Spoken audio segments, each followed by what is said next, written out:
What is going on, Misfit Nation? Welcome back to another episode of the Misfit Wrestling Podcast. I am your host, Matt, the Misfit, for your AEW Dynamite review for August the 2nd, 2023. We've seen a new champion be crowned in Hikaru Shida after she defeated Toni Storm in an excellent main event here tonight. We've seen the first match announced for AEW All In as MJF will defend his AEW World Championship against Adam Cole, Bebe. Then we've seen the tease of the Elite going to Collision, and we'll talk about the Elite because they have re-signed with AEW, as well as the Dark Order. They did also re-sign with the company.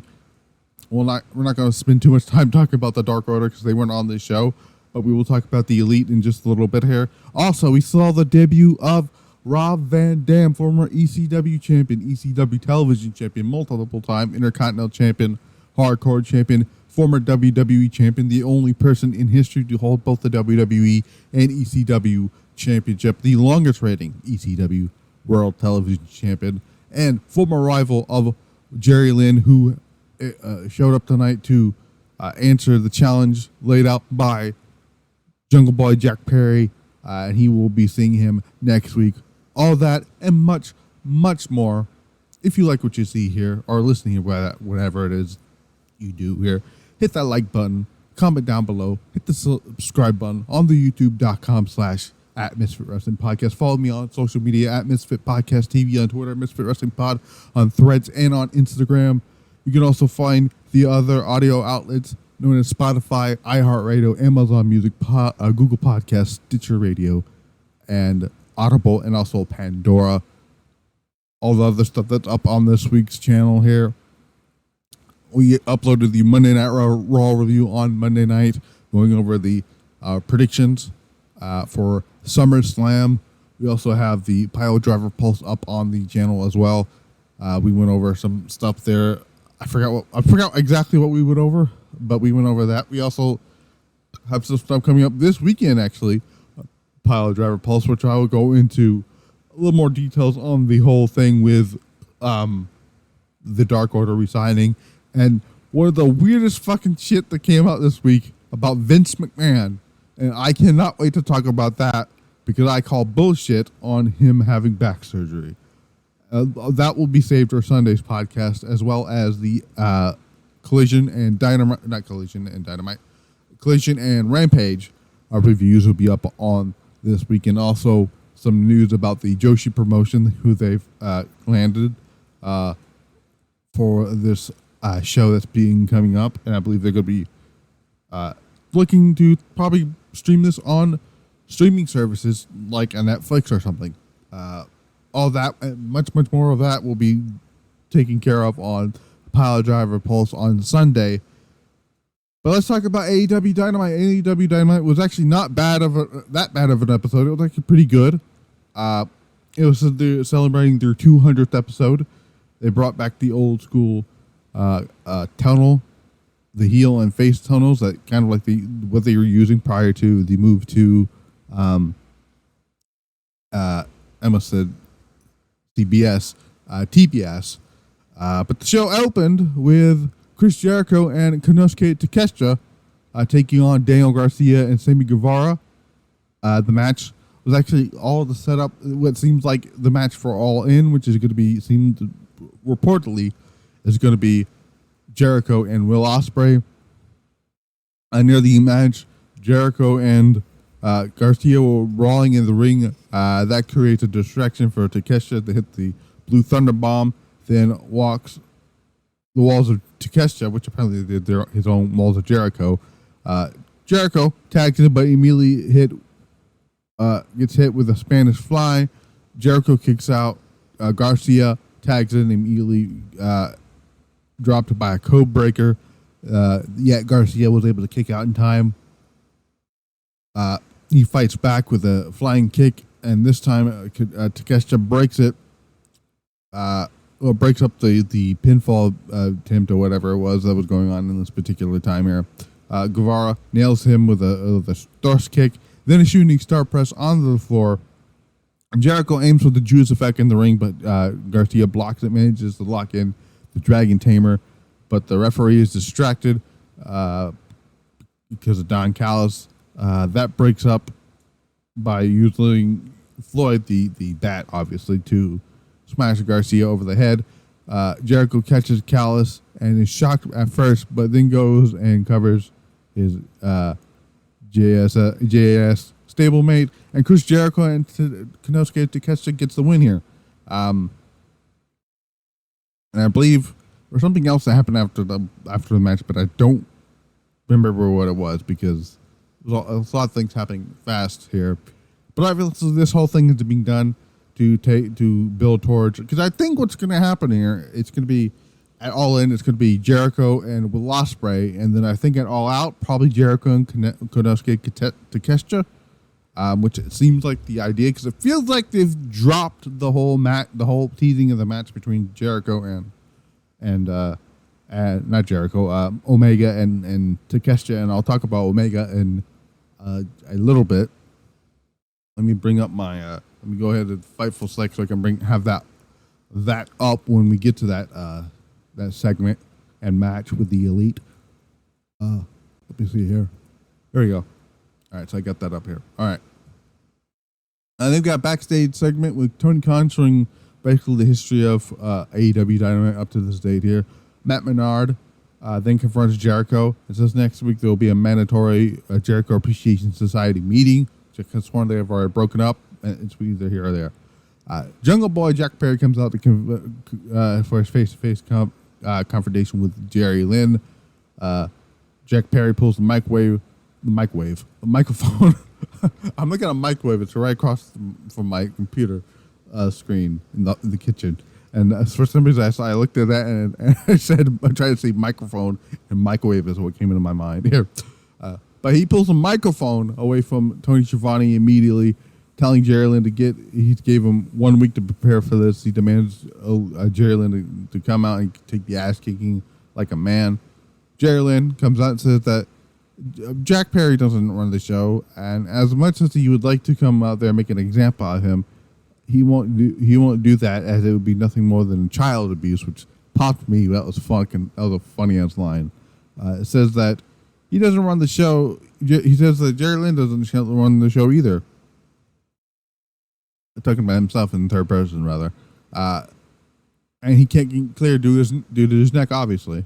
However, Jerry says that he did make a call to a good friend who also wrestled in ECW and still wrestles to this day. And immediately, I must say AEW, RVD chants come out, and RVD comes out to the sound of Pantera. For the first time in Pantera's life, they will receive a dime of some kind for the use of Walk, because back in ECW, they didn't see a fucking dime at that, because Paul Heyman illegally used the theme music for RVD. Jack Perry, by the way, RVD comes out to a massive pop. RVD is awesome. RVD is always cool, man. I remember, I will talk about RVD in a little bit here. Jack Perry backs away at first, then attempts to sneak back in and hit RVD with the chair, but RVD avoids it, getting ready to hit the spinning heel kick. Van Terminator, or Van Daminator. I think it's Van Daminator, or is it Van Daminator? It's one of the two. He tries to kick Perry out. Jack Perry with the FTW Championship or whatever, but he escapes, and then we find out later on it's going to be MJF. Next week it's going to be RVD and Jack Perry for the FTW title and FTW rules match. Man, I've been a fan of RVD for many years. He was always one of my favorites in ECW. His matches with Jerry Lynn paved the way to matches we see today, the style that we see today. Those two were ahead of the time. I remember watching their match at Anarchy Rules. I believe it was Anarchy Rules 2000. What was it? I believe it was. Hang on a second. RVD versus Jerry Lynn. Let me look this up here. Jarrett Lynn. I'm going to cage match here so I can look this up here, because I believe it is Anarchy Rules, but I'm not 100% sure. Up here. Let me look this up here. I know they had a match at one of the Anarchy Rules pay-per-views. Let me see. It was. I know it was Living Dangerously 299. I don't know why I thought Anarchy Rules. It might have been Anarchy Rules. They had one at Anarchy Rules. I do know that. They had a Hardcore Heaven match. They did have an Anarchy Rules match, but I'm trying to find out which year it was in. What year was that? Oh no. Okay, so no, I'm thinking of a different match then. But their matches that they had at Guilty as Charged, and the two matches that they had at Hardcore Heaven, and the first one they had at Living Dangerously 1999, which also I believe had that awesome match with Bam Bam Bigelow. No, it wasn't that Bam Bam Bigelow. It was Taz and Sabu, the Falls Count Anywhere match for the FTW and AEW Championship. That's when Taz won the title to unify the two belts. But man, those matches were incredible. I urge you, if you have the WWE Network or Peacock, or if you guys have a bootlegged version of those pay-per-views, ECW pay-per-views, I encourage you guys, or if you can find them, I encourage you guys to go back and watch the matches with RVD and Jerry Lynn. Those are some excellent matches. Also, the match, the I believe it was the ladder match he had with Jeff Hardy at SummerSlam. I believe it was SummerSlam 2001. Oh, some good stuff. I think he also had a match with him on the Invasion pay-per-view. But yeah, RVD has been, like I said, RVD has been one of my favorites for many, many years. Like I said, he's been one of my favorite ECW wrestlers. It was always him, Sabu, Taz, Raven. At one point, I did like Tommy Dreamer, not so much anymore. Who else was it? Who else was it that I liked in ECW? Mike Awesome, Masato Tanaka. Jerry was always another one of my favorites. Rhino. But my point is, like, I grew up on that era of wrestling. Like, at a time I wasn't even supposed to be watching ECW because of how violent it was. But I found a way to watch it. It was on my TV Friday nights. TNN. But yeah, this should be a lot of fun. And I've seen RVD's more recent matches. He still can go. Dude is in phenomenal shape. But this is obviously going to be a win for Jack Perry because RVD, come to find out, I looked into it before I did hit the record on the record button here, that this is a one-off. RVD's not sticking around. He's got appearances lined up for WWE WrestleMania weekend next year because they're going to be in Philadelphia. I'm going to assume they're going to have some type of ECW match of some sort. I can see RVD wrestling on WrestleMania this coming April. I don't know what he would do on the show. Probably have some type of match with somebody. Imagine if they put Logan Paul versus RVD on the show. But anyways, yeah, that's what they're going to do with RVD, and I'm kind of very looking forward to it here. Next up, though, we had Penta El Zero Miedo taking on Jon Moxley and Trent Beretta in Anything Goes triple threat match. This was your standard Jon Moxley death match, is what it was. Moxley didn't bleed for once in this entire match, though. I don't really even need to go through what happened in this match because it's your standard Jon Moxley murder match. It's what it was here. The match ended as they hit each other into Moxley. All of them started hitting each other. Moxley nails the King Kong Laird on Trent Beretta, then goes for the paradigm shift to Penta. However, Trent runs in with a knee strike to Moxley and steals the win by pinning Penta. So again, Moxley doesn't take a lot of pins very much. It would have been very interesting if they had Trent pin Moxley, but that didn't happen. Trent Beretta won. After the match, Moxley gets Trent into a sleeper hold, but outside the ring, Claudio and Willie Yuta brawl Truck Taylor and Orange Cassidy on the outside, despite the jump start.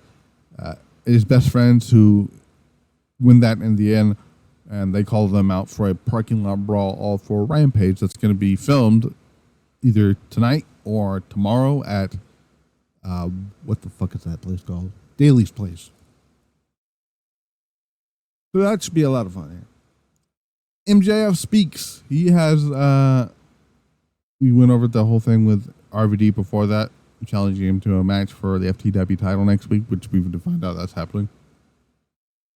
MJF admits he comes out here, admits he's a little emotional, says he has ADHD, says and with that comes with other disorders, and he struggles with the most one is rejection, which I can actually relate to that quite a bit. He can't relegate it that basically saying things like, he was bullied, abused, cheated on, and battered, beaten up in the past. He's blacked out a lot of that from in his memory. One thing he remembers is when kids walked up to him and threw quarters at him and says, "Pick it up, Jew boy, pick it up," because MJF is reportedly Jewish. According to him, according to him, sometimes you can't really take what he says for granted. Like this promo. So I'll tell you why in a little bit. So he still wakes up in cold sweats about it and decides that he wants to. He decided then that he wanted to survive this life. He had to stab people in the back, and before they could stab him, again, I'm gonna get to that in a little bit here. However, he's starting to realize that there's no way to live. That's no way to live while he protected himself. He became one of them and became a scumbag himself. And he keeps reminding the crowd here, yeah, no, he's still a scumbag here. However, he says he's not scared anymore, and that's because of all the fans. Sure. He admits that he's still a scumbag, like I said, but he's ready to be the fan scumbag. The fans started chanting scumbag at MJF. A person who taught him he can trust and be vulnerable. Sorry if I've been yawning too much. I had a little nap earlier. I had a migraine earlier. I was trying to get rid of it. So that's probably why I don't sound too lively here tonight. I apologize. Talks about Adam Cole here.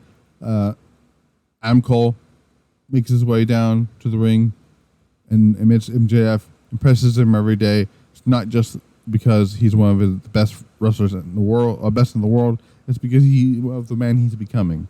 Cole admits he used to be a jerk because he was scared as well. And he says Max is becoming the man he was meant to be. Says he's incredibly proud of MJF, and so are the fans. He says that he called Cole, MJF says he called Cole out because he made a promise that whether they won or lost the tag titles on Collision, he was going to give him a AEW Championship match.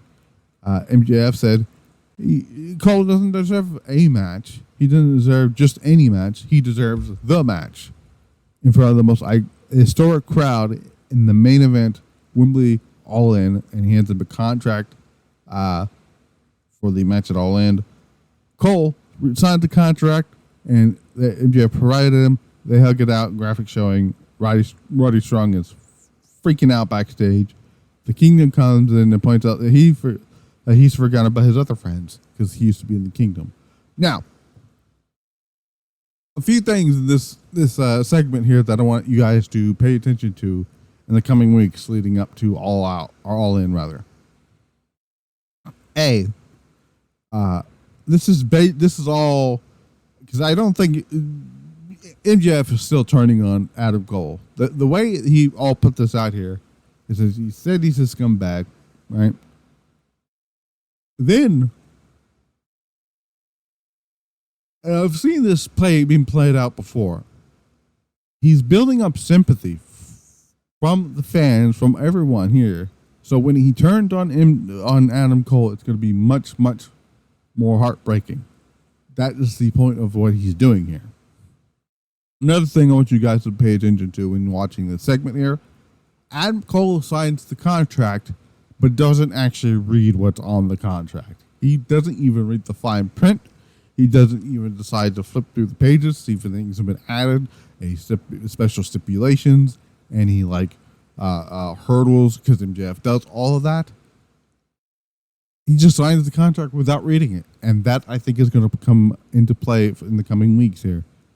I guarantee you next week he's going to be like, oh, hey, buddy, I know you signed the contract and all and whatnot, but you forgot to read the contract, the fine print here. Or whatever, it's a stupid thing it's going to say in there. And then that's how you're going to be like, you son of a bitch. That's what I think is going to happen here, because why would you have him just sign the contract without reading it?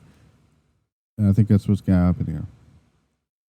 The Elite defeated Jeff Jarrett, Jay Lethal, and Satnam Singh. This was somewhat funny here because when Jeff Jarrett came out here, he called, I think he called Satnam Singh a dumb bitch or something like that. Are you dumbass or something? Because he was on the wrong side of the stage for his entrance. I laughed at that. This was actually a lot of fun, though. Match ended when Jay Lethal tried to use the guitar onto Kenny Omega. Brandon Cutler sprays the spray tan stuff into Karen Jarrett's face. The Hardy Boys come in to attack Sanjay Dutt.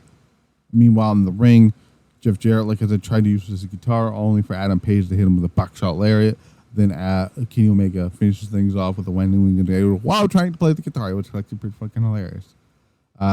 Though I would have laughed my ass off if Hangman is the one who picked up the guitar. That would be hilarious. Then Page says they've resigned with AEW. They're happy to be here, and here's the next 200. Omega says whether it be Dynamite, Rampage, or hell, a Ring of Honor, or hell, even Collision, which got a pop from a lot of people in the audience here. We'll see you. You'll see more of us around here. Now, we did find out earlier today that AEW and the Elite have come to an agreement to resign with the company. This was kind of obvious. This was going to happen regardless here. Here is what Fightful Select had to talk about when it comes to the resigning of the Elite. The Elite. Fightful says the Elite re-signed new contracts with AEW with Hangman Page, Kenny Omega, and the Young Bucks, all staying with All Elite Wrestling. Throughout the process, Fightful Select reported numerous times that deals were actively being worked out, and that the entire group was expected to stay with AEW. We've learned that Omega, Jackson, and the Young Bucks retained the EVP status with the company. To me, it's just that in name only. We asked about the length of their contract. We were told that one of them is at least for 4 years, but aren't sure if all the deals match up. The deals were completed over the last couple of weeks. Numerous sources within WWE indicated they had interest in that they would have had interest in any and all members of the group. There were some people in WWE that felt like they stood a chance at potentially landing the group, but serious talks never engaged as far as Fightful knew. Those we spoke to in WWE said that the company had positive experience dealing with Omega and the Bucks in 2018. Regarding the Young Bucks, we've heard that there is certainly some movement of the potential of them facing FTR in a long-awaited rematch. We have not heard about the potential of a CM Punk Elite feud being approached, and I'll give my thoughts about that in just a little bit here. One of the most notable things, Fightful goes on saying, one of the most notable things, about the deals was how long it took them to hammer them out.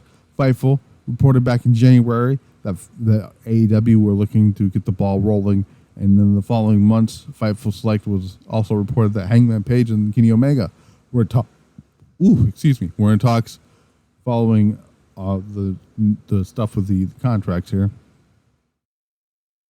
Those we spoke to did say that CM Punk's return did cause a slowdown as things were being discussed involving his return to the company, and all of that things could work out or would work out. All four were represented by Barry Bloom, who also reps Bill Goldberg, Chris Jericho, and others. For those asking, we're told that the Elite were originally planned. We're always planning for AEW Dynamite 200, which was the show that happened tonight, and it wasn't tied to their new contracts. So we're told that Hangman Page and Nick Jackson had last week off to celebrate birthdays. So again, cool to see that they're here to stay. Another match I want to mention before I go into my theory here.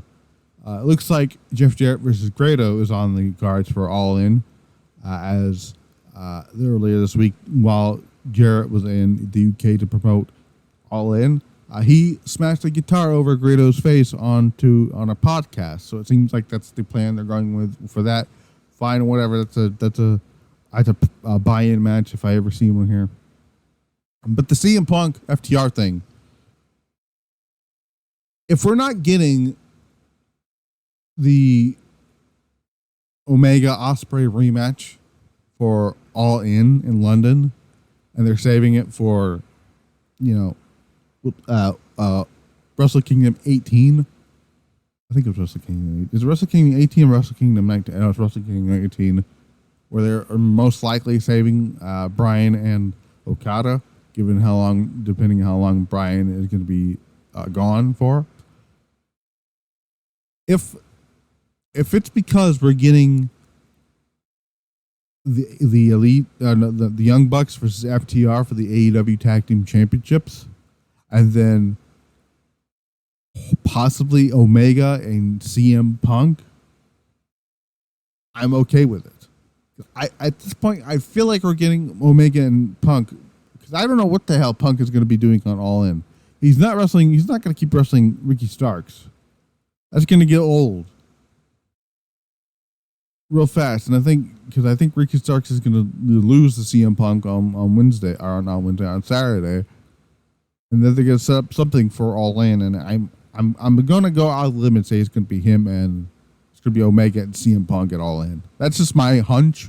I don't know that for a fact, but given that they've sort of dropped the whole Omega Takeshita match that looked like there was going to be the plan for All In, it seems like they're not going into that direction, which also, again, makes me think they're doing Omega and Punk. And if that's the case, if you announce right now, if you announce Omega versus CM Punk for All In, the rest of the tickets are sold. That's how it works. Why? Because CM Punk is a draw, and that is one of, if not the biggest match you can do for AEW and this big show coming up in Wembley Stadium. So then we got a video package for AR Fox and Swerve Strickland beating the ever-living shit out of Nick Wayne at his training camp.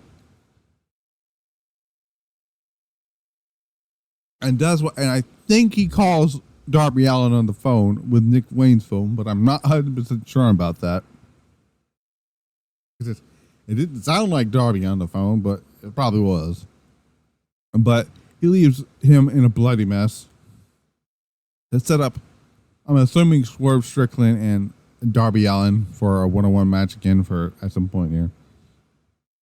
They open defend the Ring of Honor World Tag Team titles against Commander and Vikingo. This match was a lot of fun. It's always nice to see Commander and Vikingo in action here. Aussie Open's great. But the match here's near the end of the match here.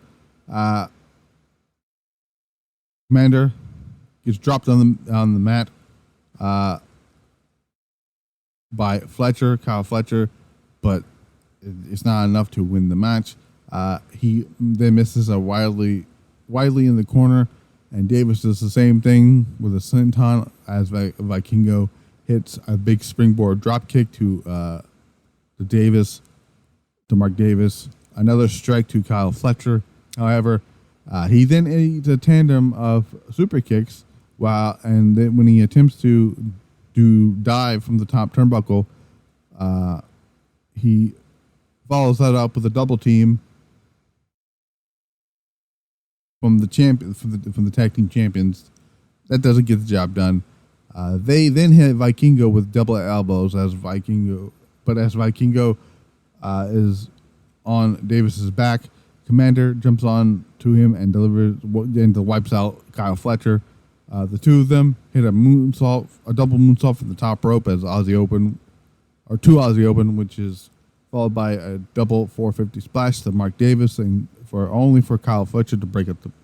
I guess it was a pinfall attempt. Outside the ring, Fletcher launches Vikingo into the barricade, but Commander misses his next aerial attempt. The champions then squash him with a double clothesline before nailing another double team move. Sliding Commander face first into the mat, and Aussie Open retain the the Ring of Honor Tag Team Championships. Main event time. Toni Storm defends the AEW Women's Championship against Hikaru Shida. These two had a great match. Of course, it's a fantastic match. It's Shida. Shida is, in my opinion, the ace of the women's division. It feels like I've said this multiple times. It feels like everyone's best match in AEW is with Hikaru Shida. And I love Jamie Hayter. I love her, right? But I feel like her best match since joining AEW, Jamie Hayter's rather, is with Hikaru Shida. Hikaru Shida, I believe, outside of Britt Baker, is the only woman. No. Yeah. I believe she's the only woman to main event a Dynamite more than once. I know Britt Baker did it 3 times. And I'll talk about the where we're heading at the end of the show here. Man, Shida starts hitting her German suplexes are nasty, and I love it. With a beautiful enziguri onto Toni Storm, allowing her to charge in with a running knee strike. She hammers down right hands into the corner. Shida then hits a meteor. Toni was able to kick out. Then Toni heads to the top turnbuckle, but a distraction.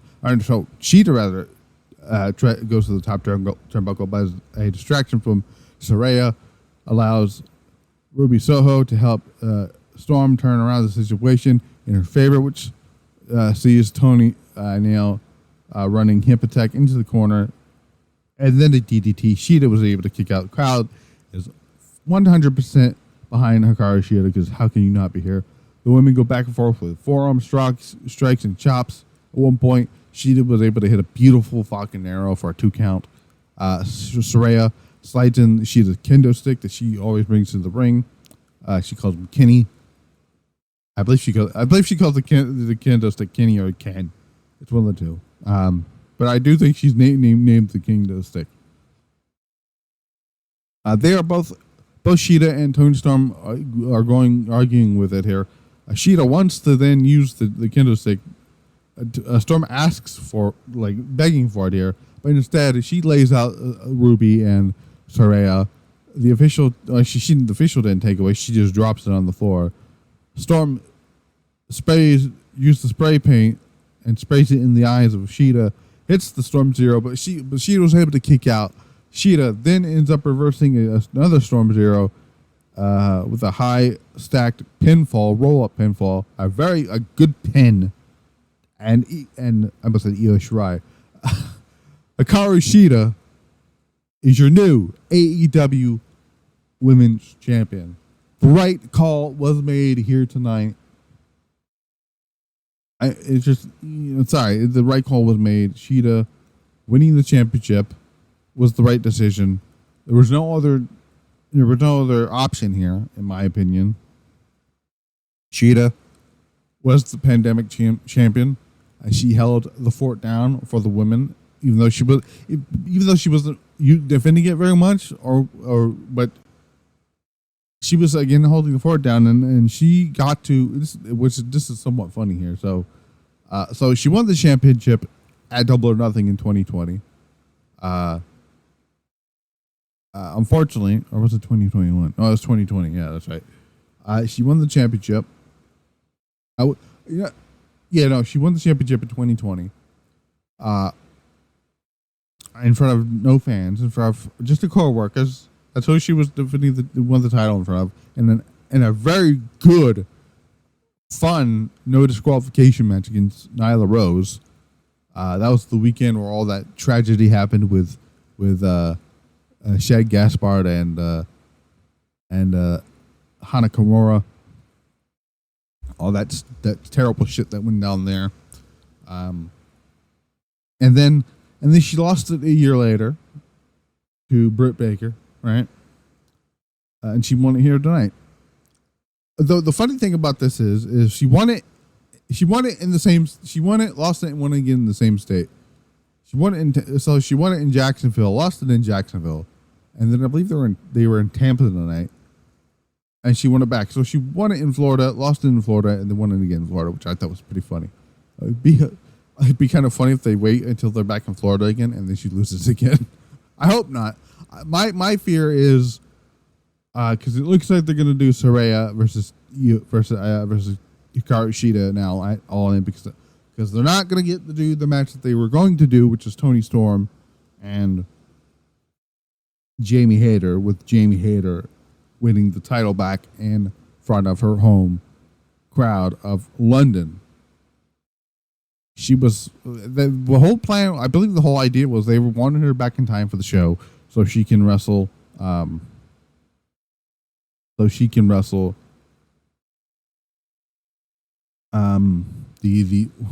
So she can wrestle Toni Storm to get her title back. Obviously, that's not happening. It looks like I'm going to say Toni Storm again. Jamie Hayter is going to be out for the remainder of the year. So they have to go into a different direction, and hitting the reset button with Hikaru Shida as the champion is the right decision. Hikaru Shida should absolutely defeat Saraya in her hometown. Shida deserves a full length run as the champion again in front of fans, and I hope that's what's going to happen here. But congrats to Hikaru Shida; she deserves it after the stupid things they've been having her do. But look at the matches that she's put together since losing the title. She's had that excellent rivalry with Serena D, with those awesome matches that she had with her. The incredible main event she had with Jamie Hayter last year at the Holiday Bash. Her being a part of that excellent Fatal 4-Way match, which is at All Out last year, which fans then right then and there decided that Jamie Hayter should be the one to win the AEW Women's Championship. Let's be real. Let's be 100% honest here, because we've seen it. Toni Storm, I think, was gonna win the championship from Thunder Rosa, regardless if Thunder Rosa got injured or not. And then they're gonna go into the thing with Jamie Hayter at Full Gear. Hayter won the title. Then they're gonna wait until they got that All-In show, and I think that's when they were gonna do the rematch, and Jamie Hayter was gonna win there as well. Obviously, again, that's not happening here. But I would go into that here. Shida retaining against Saraya, and then you do something here. You could bring in Saraya from Japan, have her wrestle Shida. That would be a lot of fun here. Kyrie, even though she's doing something with Stardom, and I know Shida's whole thing with Stardom is not, she doesn't, her issue with Stardom is more on Rossi Ogawa than it is the actual company. But I wouldn't mind seeing Kyrie come in to do a match with Shida. I wouldn't even mind Shida and Julia coming in because Julia is going to come into AEW at some point for AEW to do something because she's got the strong women's championship now, and she'll be over in Japan. She's coming over to America sometime this month to looks to be wrestling Deonna Purrazzo for the Strong Women's Championship at Multiverse of Madness, which that sounds like a hell of a lot of fun there. That match there, it's probably going to be another match of the year candidate because Deonna Purrazzo is fucking awesome, and so is Julia. But she as the champion is the right call. I don't know how many. I mean, if Tony had retained here, oh my God, we were looking at a match with her and Britt Baker. I'm so fucking happy we're not doing that. But yeah, that was AEW Dynamite. I thought Dynamite was a decent show for its 200th episode here. We got Rampage lined up. Let's go through the Rampage, not results, but the spoilers here. I want to see what's set for Rampage here. If we can find out where it is here. So we got the parking lot brawl. That's going to be taped sometime later this week. Probably either tonight or tomorrow. It's probably going to be taped tomorrow. We got the Hardy Boys and Keith Lee taking on Butcher, Blade, and Kip Sabian. We have AR Fox and Swerve Strickland taking on Jordan Cruz. They're going to be in action here. I don't want to spoil who they're facing here. Energy will be taking on Sky Blue, and then on Saturday we have the main event of the show: CM Punk defending his real quote unquote world championship against Vicky Starks. Not Billy Starks. What the fuck is her name? Oh my god, I'm blanking on her name. Who the fuck is the TBS? Chris Statlander is defending the TBS championship against Mercedes Martinez. And FTR is going to be defending the AEW tag team titles against Big Bill and who the fuck is his partner? Who the hell is the partner? I don't remember now. Oh my god. Brian Cage. That's what it was. I couldn't remember his name. Oh my god, that blanked on me. And then next week we have RVD and Jack Perry for the FTW Championship. But yeah, I've been Matt the Misfit. This has been the Misfit Wrestling Podcast. I will see you guys back here for a SmackDown. There will be no predictions on that show here unless something comes up with some type of segment on SmackDown. And now my predictions stand as they are, unless WWE and Triple H have some type of brain fart and they completely throw me off of my game for my predictions here. But there will be no prediction show on Friday during the SmackDown review. It's just going to be a straight up SmackDown review with the final stop before for SummerSlam, which is on Saturday night. My plan is to review Saturday night. Because I will be at a birthday party on that day too. We're celebrating 2 birthdays for my 2 cousins. Well, not my 2 cousins, my cousin, and then my cousin. Anyway, my cousin's son is having a birthday party that day, and so is my actual cousin is having a birthday that day as well.